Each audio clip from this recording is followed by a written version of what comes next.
Berlita. And I'm Sam. And today we're talking about chapters 14 and 15 of Wind and Truth. This video will contain spoilers for every cosmere book and the preview chapters that have already been released. So if you don't want to be spoiled, then click off now. Also, we are absolutely not keeping any secrets from me whatsoever. We definitely don't have enough secrets to get into the Ghost Bloods. Anyways, on to day 2. Before we get into the chapters proper, let's briefly touch on the previews, or the POVs. Let's briefly touch on the POVs. Last week we weren't expecting this many POVs, just because day 1 only had Shallan and Kaladin. It was really cool that we have so many characters to switch from. We basically have all the Kolins, Shallan, Seth, Sigil, which isn't too surprising given the Sunlit Man, and Kaladin. Plus some side characters like Lift, Lopin, Relaine. I'm guessing Fen and Gox will only have like one single portions, like we see in chapter 14. Yeah, opening day 2 to see 14 different POVs is quite the experience. I was expecting like 3 or 4 max, especially with how many parts we'll get in this book. We're starting off day 2 with a bang, and I don't think it's gonna let up. Yeah, by day 10 we're gonna have radiants and singers infused, maybe even gods. I'd love to see a cultivation POV, given what happens at the end of chapter 15. Yeah. On to chapter 14.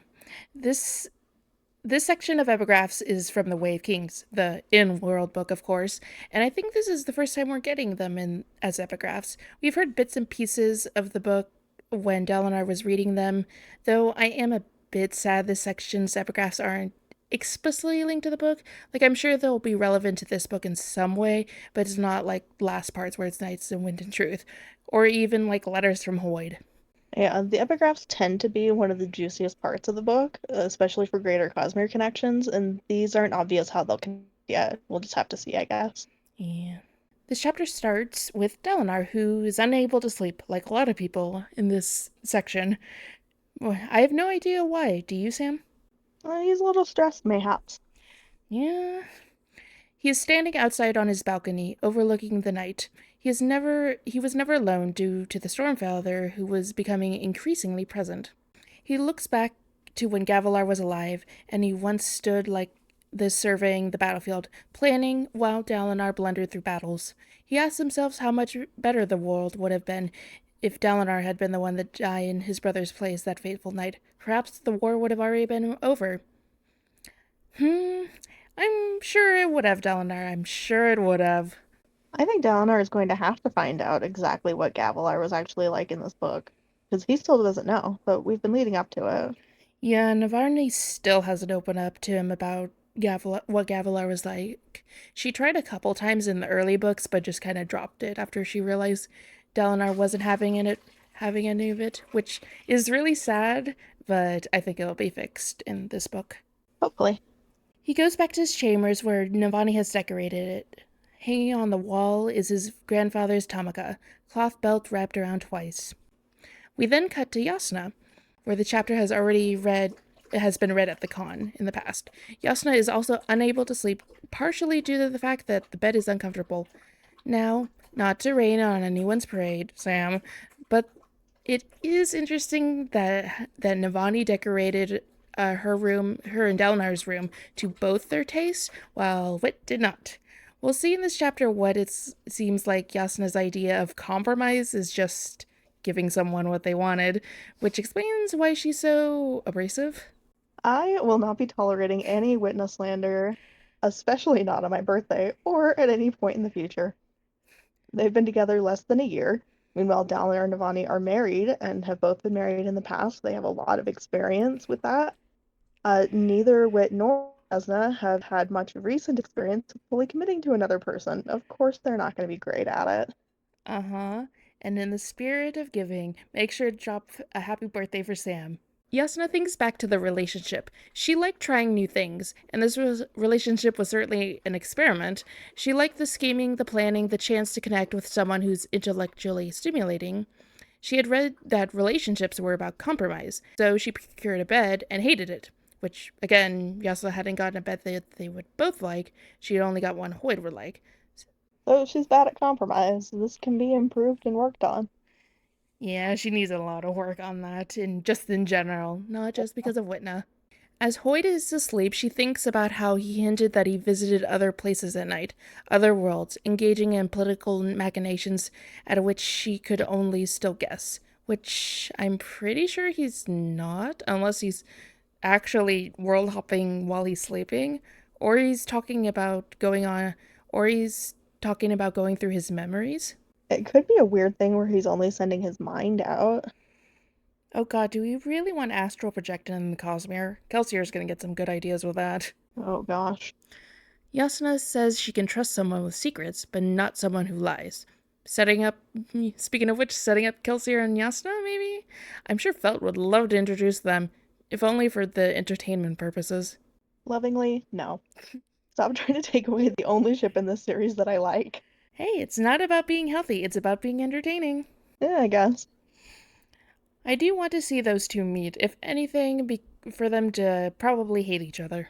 The book then says Wit would do what he thought was best for a person, not what they wanted. I think Tress, maybe Yumi, Hoyt is talking about the shattering, and he framed it in that way. The original 16 plus him told ad nauseum that this was for his own good. So we continue to be really excited for Dragonsteel. She continues to think about the relationship. Even during sex, she felt distance.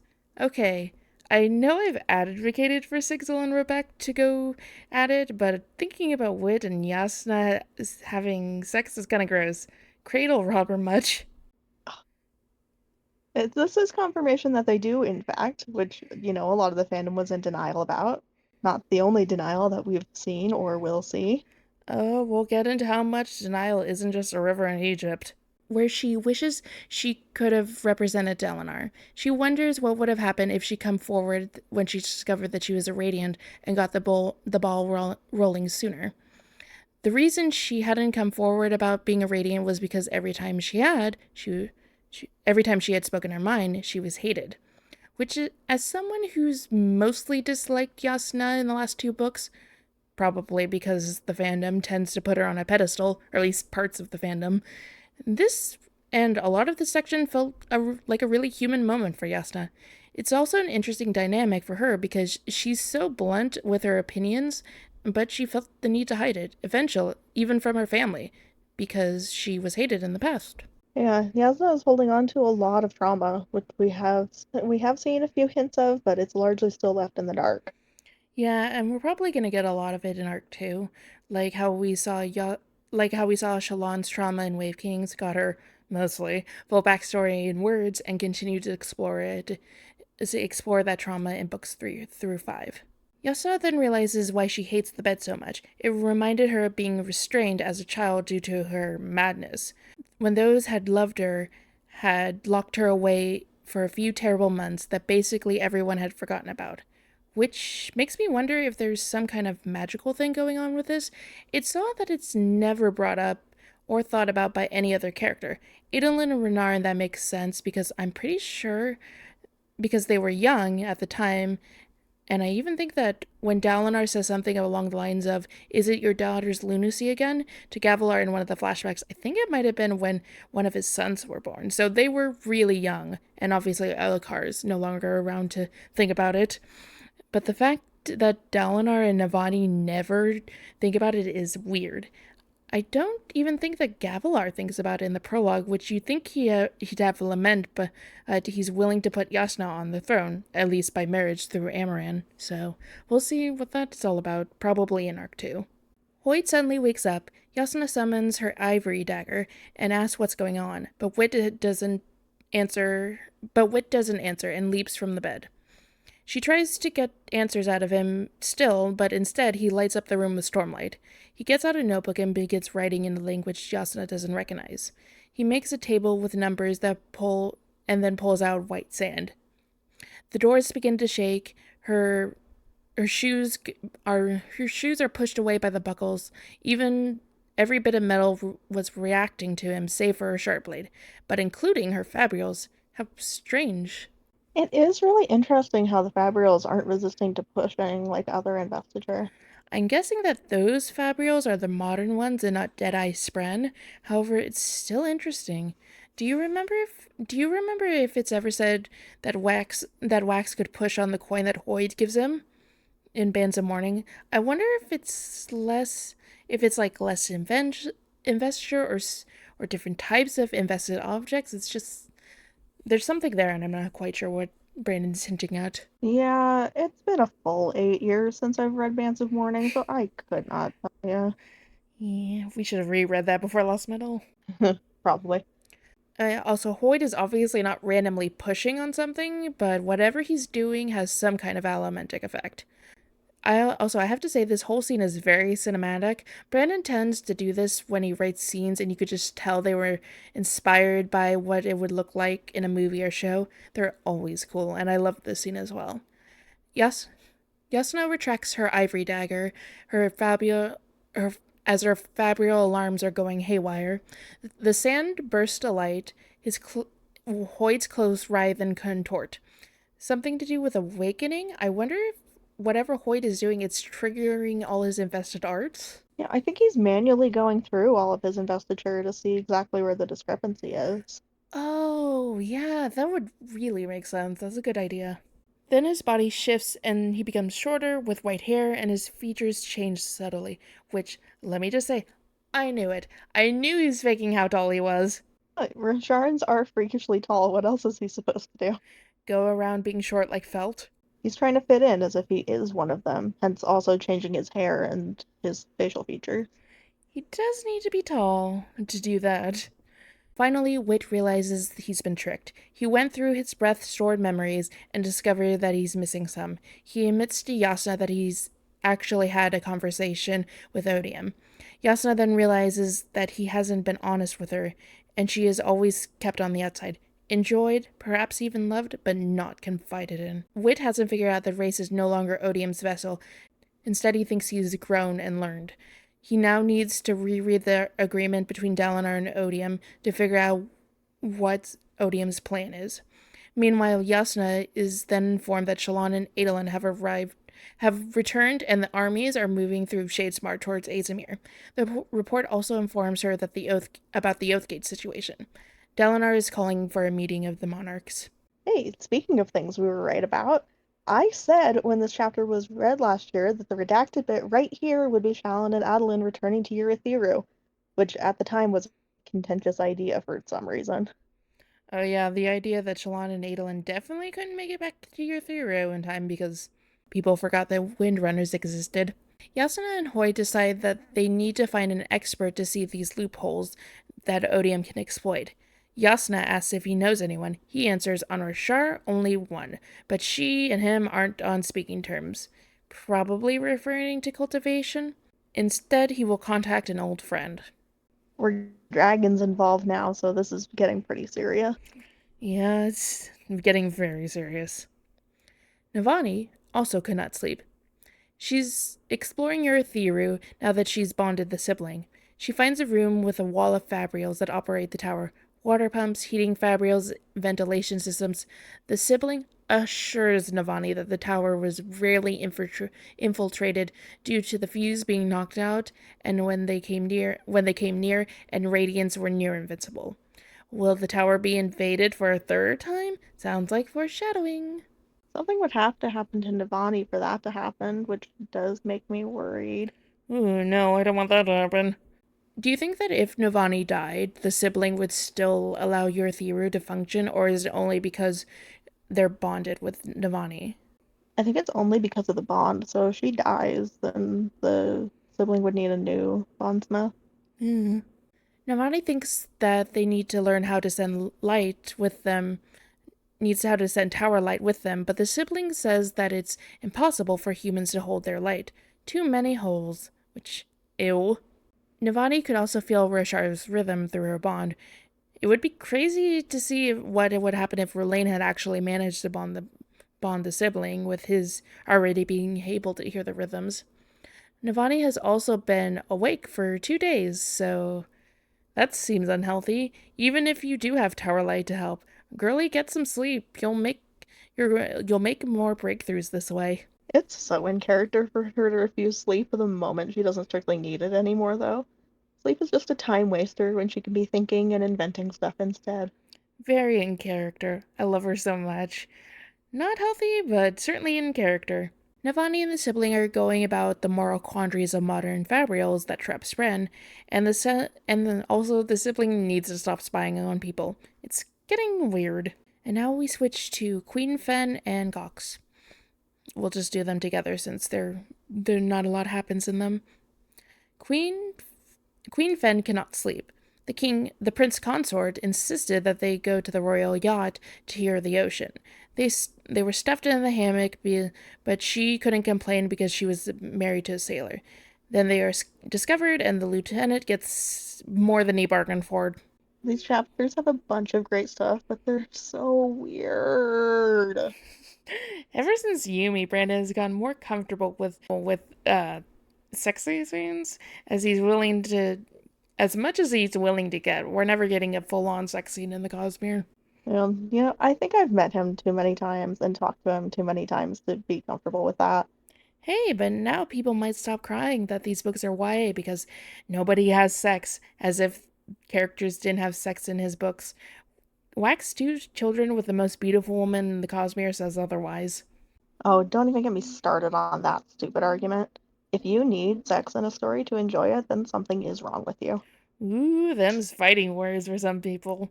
Which won't be your only fighting words this video. Nope. The chapter then reveals that not only is Azimir being attacked by all, but, uh, but at the same time, the Vaden blockade has been breached by Skybreakers. Cut to Gox, who's definitely sleeping and not panicking about what's going on. Poor boy needs a spren ASAP. Eventually, he's awakened due to the fact that the army is coming to Azimir, and Dalinar is calling a meeting. Dang, everyone is under attack. This isn't good. Yeah. On to chapter 15. The only person in this section to actually get some sleep is Adolin, who planned on arriving early to get updates on troop placements. However, he got a bit distracted with the shower. Very responsible, that. Also, I wonder if these are inspired by the legendary Elantris showers. Do you think journalists have cried in Adolin's shower? They definitely have a lot of extra time to mess around here and not prepare for the war meeting. Super responsible, guys. Yeah, that seems like a great use of time. Shalon and Adolin play in the shower until she says she may need to miss the meeting to deal with the Ghostbloods. It's as clear as day that Shalon doesn't want to face Navani and Dalinar about how much she kept from them about the Ghostbloods, so she asks Aelin to tell them about Mraize. Adolin completely misses that and just lets her avoid it. These two enable each other so bad. Like, Shalyn gets a lot of flack for repressing and ignoring things because we know that's not healthy for her, but Adeline is just as bad, pushing things down and refusing to think about them until it's a major problem. Yeah, we've had a long conversations about how Adolin is handled in Rhythm War, but Adolin, through his time in that book, has just been ignoring his feelings about Dalinar. And we're clearly starting to see that those feelings have not been addressed, and it's just not helping him. He spent 1,000 pages not thinking about Dalinar at all when he's clearly not over any of it. Which brings us to the only thing in this part that matters. Adolin had thought that waiting would let the pain fade. Instead, it had festered, and he was, in fact, more angry than he had been the first time around. Sounds healthy, but I'm sure they'll hash it out. This is something they have to work out before they part ways. If they don't, well, we probably should start worrying about it being resolved in the other direction. Yeah, Aelin tried waiting and hoping the pain would go away. That did not help. So they need to sort this out. Waiting and ignoring has just made it worse. But what's really worrying is that Adeline doesn't even want to work things out. Yeah, that's concerning. We then cut to the other part of this drama, which is Dalinar. He stomps through Yurthiru and is joined by Colette, the second in command of the Colbart Guard. He didn't need guards, but said nothing about it. Quote, Colette had been bouncing between positions for years, and the last thing he needed was to feel useless or rejected. Again. Odd that this character is getting some attention. I wonder how important he'll be. Yeah, I had to look up who Kalat was because I didn't recognize the name. He's a Light Eyes who had become a Wind Runner Squire and Oathbringer. This is the first we're seeing of him since then, and it looks like he didn't pick up his own honor spren. Yeah. And an actual Windrunner squire who came to fetch Dalinar hover alongside the two. Her name is Kellen. I wonder who she's named after. Just kidding, it's obviously that Brandon named her after Dan Wells. Eurythia would have been bustling, but the invasion had lingering effects. People were still traumatized, hiding in their rooms and recovering from the stress. Definitely not foreshadowing that the tower is going to be invaded. Speaking of invasions, not only are the armies heading to Azimir and Thalen City, but Sig informs Dalinar that there's a third offense. A large number of feuds are marching on the Shattered Plains, a few thousand feuds and at least one Thunderclass. Dalinar wonders why the Shattered Plains and asks if they got wind of Yasna's plan to found a second Alethi kingdom there. Which, like, what? I feel like we started this in Rhythm of War. Like they've lost Alethkar completely and needed to rebuild something. It's not surprising thing that Yasna or the Alethi wouldn't do, but it's just crazy to hear about. Also, you know who thought about doing this first? King Zabariel and his farms. Yep, long live King Sabariel. Sixto suggested they could be planning a strike on Eurythia, but Brandon. But Dalinar says that the sibling is confident that no fuse would dare set foot here. Regal powers won't work, so they would have to use conventional troops, which would get massacred by Radiants. I'm certain they won't show up. Though thankfully, Dalinar is taking this seriously, and to be safe, he wants every soldier to be awake. Send patrols to scan nearby mountains and into Shadesmar, quadruple guard forces. The meeting is quickly being set up. Dalinar asks where Wit is, and Sigil says he spotted him and Yasna on their way.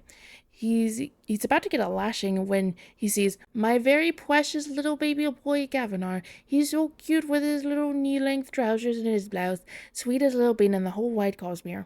Sadly, the widow guy is being taken to the garden room because his nursemaid says that's what soothes him. He buries his face into her hava and peeks at Dalinar. His eyes are red from crying, and he's been having nightmares. He wants to play swords, but unfortunately, Dalinar currently doesn't have the time.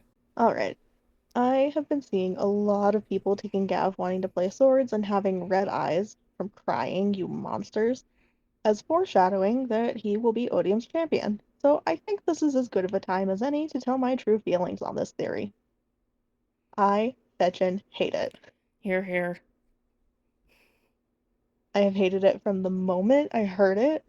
I have no idea why it has stayed around as long as it has. It's a flimsy theory based on a non-literal death rattle and some idea that Dalinar would lose immediately if Odium chose someone he cared about, ignoring that the champions very specifically have to be willing and that Gavinor is 5. Gav has been having nightmares because he's a traumatized child who was hurt by his mother, tortured by Voigtspren, and watched his father die right in front of him when he was barely old enough to talk. The 5-year-old is not going to be fighting anyone right now. Choosing a literal child and betting everything on Dalinar's better nature is also an absolutely idiotic move from Todium. It puts the choice into Dalinar's hands 100%, and there's no chance that Todium would go for that. Gavinor is not going to be Odium's champion. None of the small children are. Let the theory die. Sam's very first rant on this channel. I'm so proud. But I agree with everything here. I have considered the theory, but at this point it feels like grasping at straws.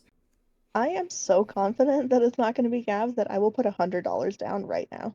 I think the audience might be able to tell who we're thinking Odium's champion is just based off some of our conversation. But who knows? I'm like 97% confident on that one, but I've been peddling that for like literally 7 years. 97. I'm 99. It is easier for me because I don't have as much investment as you do. I gotta hedge my bets a little bit just in case. The 1% is of Brandon, everyone having anything to do with this book having a literal stroke and not realizing Brandon did something that narratively doesn't make sense. Anyways, Dalinar is about to leave for the meeting when a voice calls him. Colette is already stepping between him and this mystery person. It's a shorter woman with dark skin and brown clothing. Ooh, guess who? Turns out to be Cultivation. Which, like, what do you mean cultivation is just right here? Oh, she's absolutely here because she realizes she is massively, cosmically effed up. She absolutely knows Todium was a mistake after 2 interactions, and it's hilarious. You think she'll blow the whistle on Todium, or would she not want to own up to her own screw up? I feel like now is not the time for pride. Also, I wonder if Gav and Cultivation, you know, being in the same chapter, might be foreshadowing that he becomes the Night Watcher Bondsmith. I don't think it'll. I highly doubt it'll be this book, but it might be something that happens in Arc 2. I don't think I've seen him suggested for the Night Watcher Bondsmith, but I could totally get on board with that. I think it would be cute. It's still funny that at the end of Rhythm War, the Stormfather was just like, you know, the normally the Night Watcher and Bondsmith and Stormfather Bondsmiths are couples, so Navani bonding the sibling is a bit weird. They could be a little Bondsmith family, if a little weird. Uh-huh. Anyway, the chapter just sort of ends here. What an evil cliffhanger. Yeah, I can't believe it just ends. I need to see this conversation between these two. Next week will be interesting for sure. Yeah, so this chapter is basically establishing that everything that could go wrong is starting to go wrong, so it'll be interesting to see where it goes from here. So, I think that's about it. So for right now, thanks for watching. And that's all I have for you right now. Remember, there's always another secret.